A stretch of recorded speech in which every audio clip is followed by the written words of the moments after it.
시술을 잘못해서 실패를 하는 게 있죠, 그죠? 시술을 잘못했으니까 실패를 하는 게 있잖아. 우선 실패의 원인 할 때는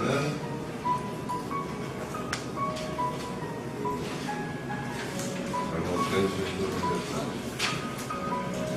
지금 우리 인선생이나 공부는 이게 잘못된 시술이 되지 않기 위해서 하는 과정을 익히는 거야. 시간이 걸리는데 이거 역시 본인이 노력하지 않으면 안 돼.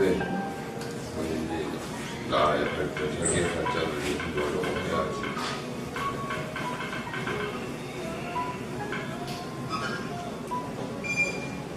그리고 또 하나는 또 실패하는 원인이 또 하나가 있다면 뭐가 있을까?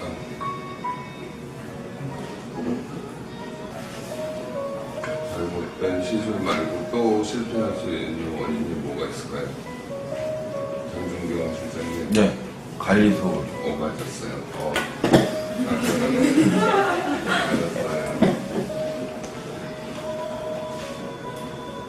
잘못된 관리.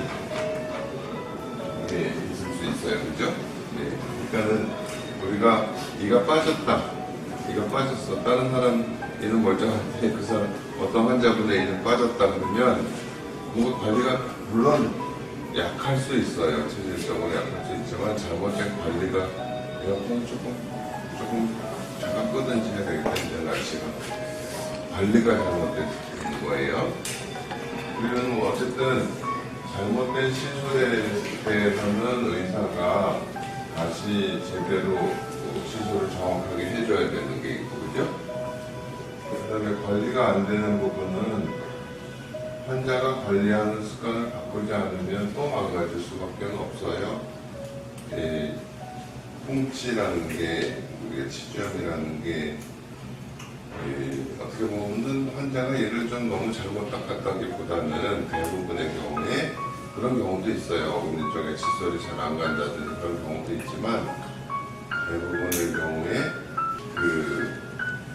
나는 체질이 약한데 그 체질이 약한 거, 치아가 약한데 잇몸이 약한데 잇몸이 약하니까 보통 사람과 달리 관리를 열심히 해야지 오래 가는데 그게 관리가 제대로 안 되면 또 망가질 거예요. 그러니까 시술을 잘 했다 하더라도 관리가 안 되면 또 망가질 거예요. 그죠?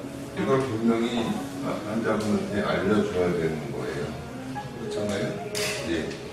그러니까는 뼈가 부러져서 기부스를 하고 있어야 이게 뼈가 붙는다고 했는데 기부스 제대로 안 하고 있으면 뼈가 안 붙을 거 아니에요.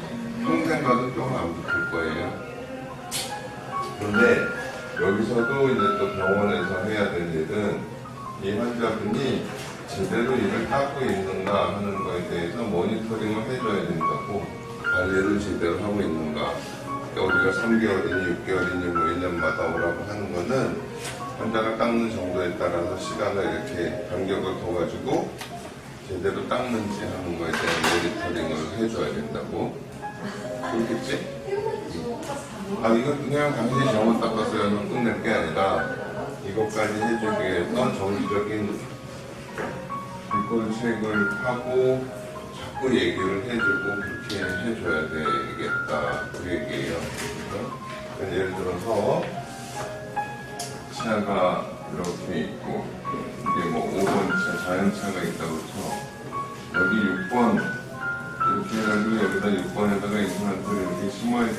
이렇게 심어야지 맞는데 이렇게 심어야지 맞는데 치아가 있고 치아를 뭐 6번 치아를 이렇게 심어가지고 이렇게 삐딱하게 만들어 놓는 경우도 있어요. 그죠? 그러면은 이 보철물에 대해서 이게 자꾸 여기서 힘을 가하면은 이게 자꾸 쓰러지는 힘이 가해지고 나서가 풀리거나 뭐 이런 잘못된 시술을 하면 안 되겠죠. 잘못된 시술이라는 거는 이게 우리가 파노라마 엑스레이로 볼 때 이런 각도도 있을 수 있지만 이렇게 단층 촬영해서 보면 여기 대합치가 있고 여기 이렇게 들어가줘야 되는데 이렇게 들어가줘야 되는데 뭐 너무 이쪽에 나왔다든지 이쪽에 나왔다든지 해도 또 마찬가지예요. 그는 시술이 잘못되면 그거를 그냥 다시 고쳐주는 수밖에 없어요. 그죠? 이제 이런 부분이 어떤 기계적인 실패에 대한 얘기라면, 그 다음에 어떤 분이 이렇게 자꾸 나사가 풀려서 오는 분이 있잖아요. 이제 나사가 잘못될 수도 있고 어떤 부속의 연결이 잘못됐을 수도 있고 그래요. 우선은 나사를 조여서 확인을 하고 교합을 조절을 하고, 그래도 안 되면 다시 만들어줘야 되는데, 제일 나쁜 거는 뭐냐면 임플란트가 불량품이다 그러면 그 임플란트를 바꿔야 되는데 그건 환자한테 굉장히 큰일이 되잖아요.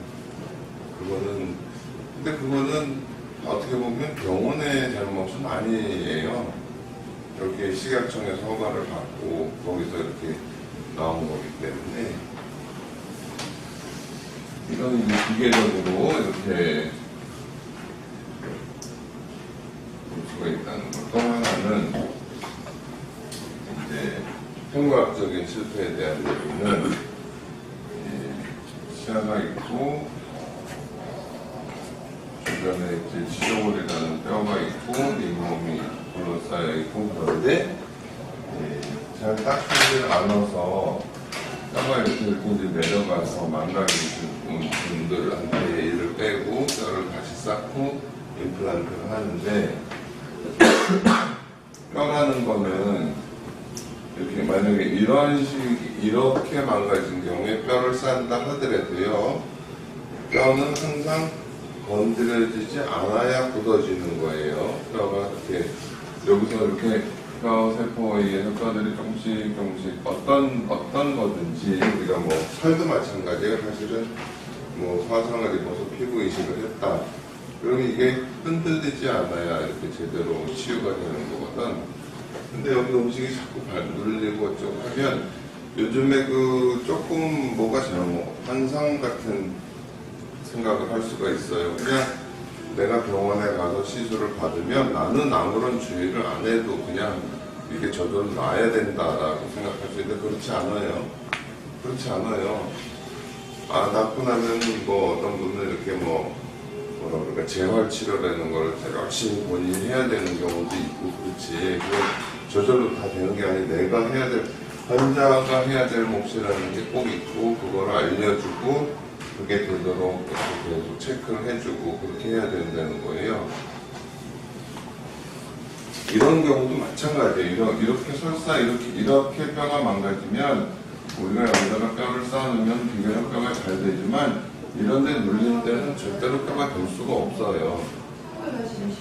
그러니 뭐 이렇게 똑같은 양이라고 할지라도 이거나 양이 똑같다 할지라도 이 세포들이 작용해야 되는 거리도 멀고 여기서 건드려지는 양도 많고 하면 이게 제대로 뭐 거의 뭐 한 이 정도 표정으로 나머지 다 망가지고 그럴 건데, 이거를 환자가 주의를 해주지 않으면 몇 번을 해도 계속 망가질 수밖에 없다. 그렇게 해서 그러니 뭐 보통은 이제 어렵다 안 된다 해가지고 이렇게 뼈를 쌓는 경우는 더 말할 것도 없을 거예요. 그지?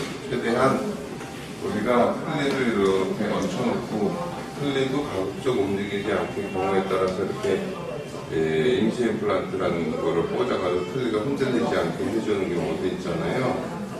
플리를 덮어놓는다는 거는 이 뼈 쌓아놓은 게 흔들리지 않고 그대로 있어주라고 하는 건데, 식사를 하다거나 뭐 하다가 이게 자꾸 건드려주고 하면 이게 뼈가 이제 굳을 수가 없으니까 경우에 따라서는 뭐 이렇게 돼가지고 여기다가 임시 임플란트 같은 걸 넣어서 플리가 조금이라도 덜 움직이게.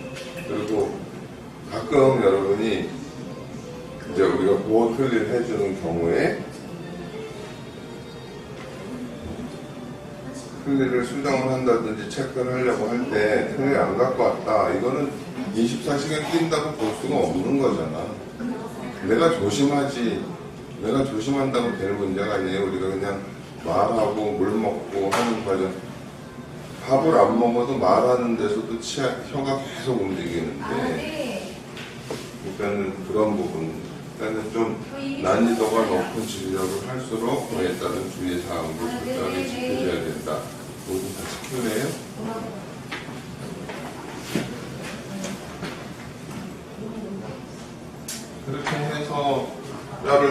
만들었는데 뼈를 뭐 힘들게 뼈를 만들어서 여기다가 임플란트를 심고 여기다 이를 만들었다 그랬는데 지금은 여기 없어요라는 식으로 하면은 그거는 점점 가라앉는 것밖에 안 돼요. 내가 책임을 지려는 자세로 가야 되는 거지.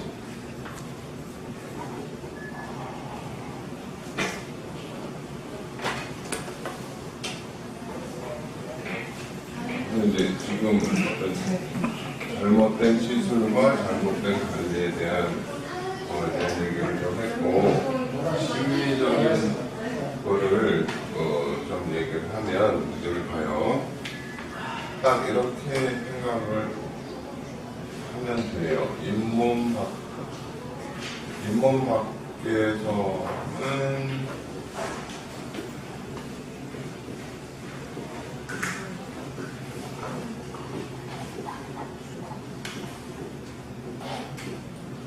자연스레 똑같이 보이게 만들겠다 그런 생각으로 하는 거야. 알겠어? 지금 이게 예를 들면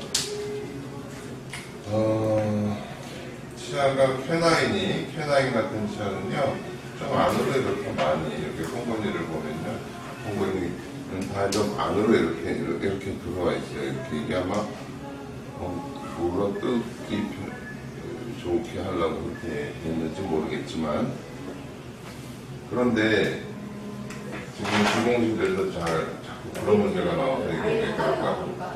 보통 임플란트를 조금 이렇게 안쪽에 심어줘야 된다고 그랬잖아요. 그리고 여기다가 뼈를 이렇게 잘 녹지 않는 뼈를 만들어 놔야 이가 빠지고 나서 이 얇은 뼈가 없어져서 잇몸이 내려가는 거를 이 뼈가 막아줄 수 있다 이렇게 얘기를 했잖아. 그러면 우리가 잇몸 밖에 나와서는 이런 형태가 돼야 되는 거고, 이럴 때는 자 여기 봐봐, 이제 임플란트를 심는 깊이에 대한 얘기를 하는데, 자 임플란트를 이렇게 만약에 심었다고 쳐봐. 이렇게 만약에 심었다고 쳐봐. 그러면 이를 만들 때 이렇게 만들어야 되잖아. 그지? 그러면 여기에 뭐 찌꺼기가 쌓인다든지 그런 문제가 또 있을 수 있잖아요. 잇몸을. 근데 만약에 임플란트를 이 정도 깊이로 심는다면 이렇게 만들어야 되겠지, 그지? 이렇게 만들어야니까 이런 거를 이머전스 프로파일이라고 얘기를 한다고 그랬어. 그러니까는 잇몸이 여기 있으면 여기서부터는 자연스러운 치아의 형태가 돼야 되니까 여기서부터는 이렇게 만들어줘야 된다고요. 알겠어요? 근데 그러려면 임플란트가 너무 깊으면 또 어떻게 될까? 그러면 여기로 찌꺼기가 쌓이는 게 깎이지 않는 구조가 될 거 아니야. 그러니까는 보통 요 치아보다 한 2, 3mm 위 깊이에다 심으라고 그렇게 얘기를 해요. 이런 거를 만들 거를 고려를 해서 잇몸 바깥으로 나오면 무조건 자연치아랑 똑같이 한다. 최대한이지, 물론 뭐 불가능할 수도 있지만 그렇게 생각을 해야 되는데, 심리학적인 실패를 생각을 하려면 도대체 심리라는 뼈는 하나를 얘기하면 잇몸 밖에서 나와서는 자연치아 똑같이 만든다라는 생각을 하면, 여기 봐요. 심리 어떻게 해야 모양이 예쁜 건가 하는 거를 알아야 뭐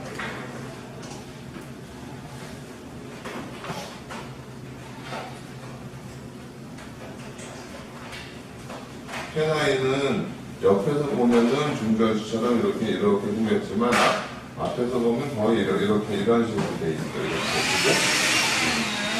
그러면 어금니 쪽도 사실은 내가 추구하는 진료는 이제 임플란트를 이용해서 보철이잖아. 내가 보철이라는 거는 없어진 부분을 대체해 주는 거예요. 인공물로 대체해 주는 건데, 이왕이면은 구별이 안 될 정도로 잘 어금니까지 다 포함해서 마찬가지로 하는데, 이제 모양에 대해서 눈에 띄는 거는 앞쪽이랑 앞니예요.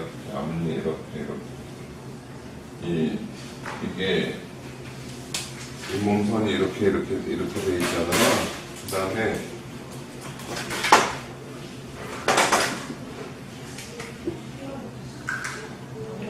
전체적으로 그 다음에 스마일 라인이라는 게 약간 이런 식으로 형성이 돼야 되는 거고, 그 전에 제일 중요한 게 뭐라고 그랬어요? 여기 중심선이 맞아야 돼, 그치? 그 다음에 이 두 눈동자선하고, 중심선하고 두 눈동자선하고 그 옆면하고 맞추고, 기준선에 대해서 잘 맞춰야 된다. 그래서 이제 중심선, 미들라인이죠. 그 다음에 동공간선, 그 다음에 뭐 대학평면 캠퍼스 라인이라고 그냥 쓰죠. 이 세 가지를 구별을 하고, 그렇잖아? 이런 어떤 큰 기준선에 맞춰서 만들고, 그 다음에 요거 하나하나의 배치라든지 요 치아와 요 치아의 뭐 크기 비율이라든지 뭐 높이는 어떻게 돼야 되고, 뭐 측절치는 약간 중절치보다는 살짝 올라가 있는 거고, 책을 자꾸 보고 적용하고. 그 다음에 이거는 어려운 게 뭐냐면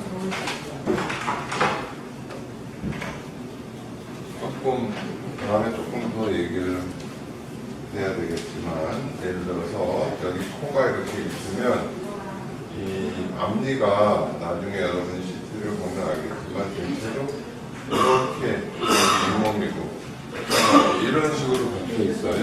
이 전치부를 보면 이런 식으로 박혀 있어서 이 바깥쪽에 뼈가 굉장히 얇고, 이는 이가 빠지면 이가 이렇게 뼈가 꺼지기 시작을 하는데 뿌리를 잡는 역할이 없어지니까, 그냥 이가 빠진 상태로 그냥 두면 이 뼈가 자꾸 올라가서 잇몸도 이렇게 올라가 버리는 수밖에 없어요. 그래서 예전에 앞니 임플란트 하고 싶고 잇몸이 올라가서 보기 싫어지고 뭐 임플란트가 비치고 하는 거는 시술 당시에 잘못된 게 아니에요. 그 이후에 발생하는 어떤 뼈의 변화, 그에 따른 잇몸의 변화 때문에 그렇게 되는 거거든. 근데 그렇게 하려면 항상 어떻게 돼? 임플란트를 조금 이렇게 뿌리 방향대로 심으면, 뿌리 위치대로 심으면 안 되고, 임플란트를 조금 이렇게 입천장 쪽으로 심어줘야 되는 거야. 그리고 여기다가 이렇게 잘 녹지 않는 뼈를 이렇게 좀 만들어주고, 여기도 좀 채워주면 좋겠죠? 그래야 이 얇은 뼈가 없어진다 하더라도 이 부분에서 이렇게 잇몸 높이가 유지되고, 그러니까는 치아는 조금 이렇게 될 수밖에 없어. 이렇게 만들어줘야 돼. 전치는 알겠어? 페라인도 여기 잇몸이 이렇게 잡혀 있으면 이렇게 나올 수밖에 없다고.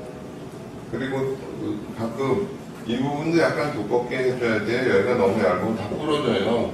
알겠습니까?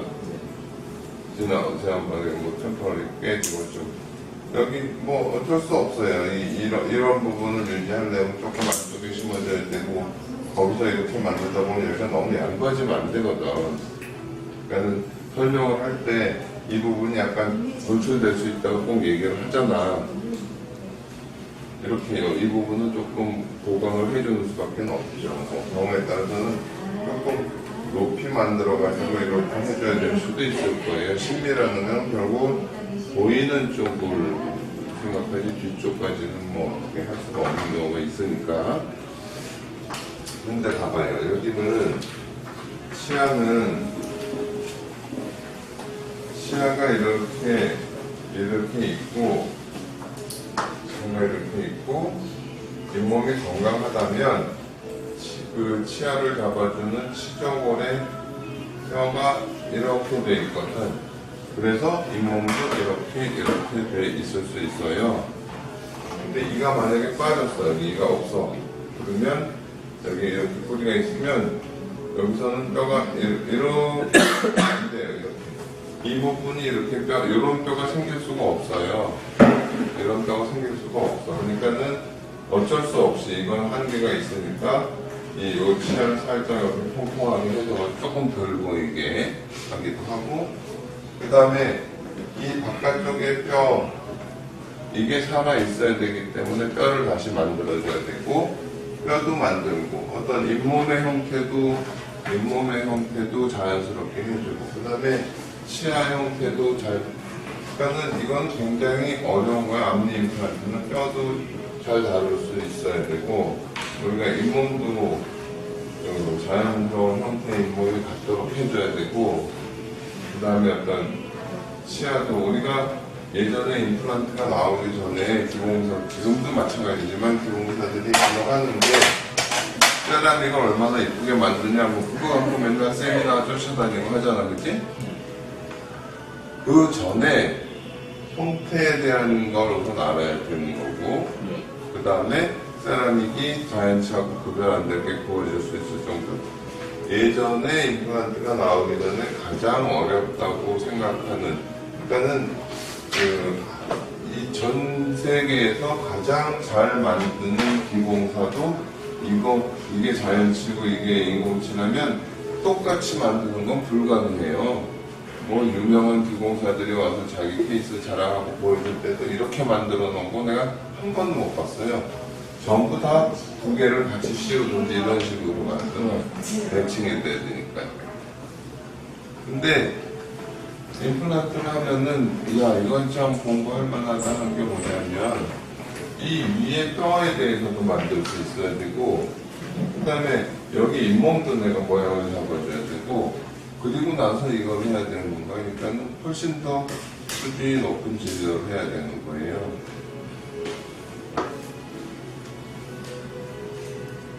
그러니까 할만한 거지. 평생 할만한 거가 되는 거지. 그리고 뭘 익히고 싶으면, 그러니까 잘하고 특전사가 되고 싶으면 특전사 훈련을 받아야 되겠지. 되기 싫으면 그만이고, 내가 되고 싶다 그러면 그렇게 해야 되잖아. 나 자신을 내가 훈련을 시켜야 되는 거잖아요. 그렇잖아?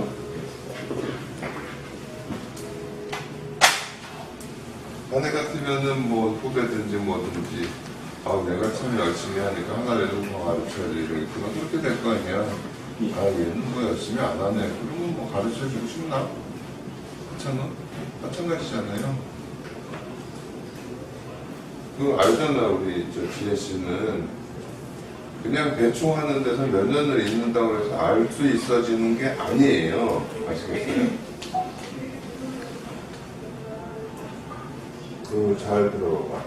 아이를 키우는데 아이한테 먹을 것, 뭐 맛있는 걸 사주고 좋은 옷 입히고, 근데 애가 능력은 하나도 없고 절제력도 없고 참을성도 없고 성실성도 없고, 애는 그 다음에 걔가 사회에 나와서 걔는 뭐가 되나? 우리 부모가 왜 나를 이렇게 그렇게 될 거 아니야? 그잖아. 내가 어린애 같은 생각하지 말고 나 스스로 내가 나 자신을 잘 훈련을 해야 된다라는 나이가 들었으면 이 부분에 대해서는 한 번쯤 더 얘기를 해야 될 것 같아요. 이거는 시술도 잘 해야 되고, 그 다음에 이런 건강한 잇몸이 유지가 되려면 환자도 시술도 잘해야 되고 환자가 관리도 잘해야 되고 그래야 유지되는 거예요.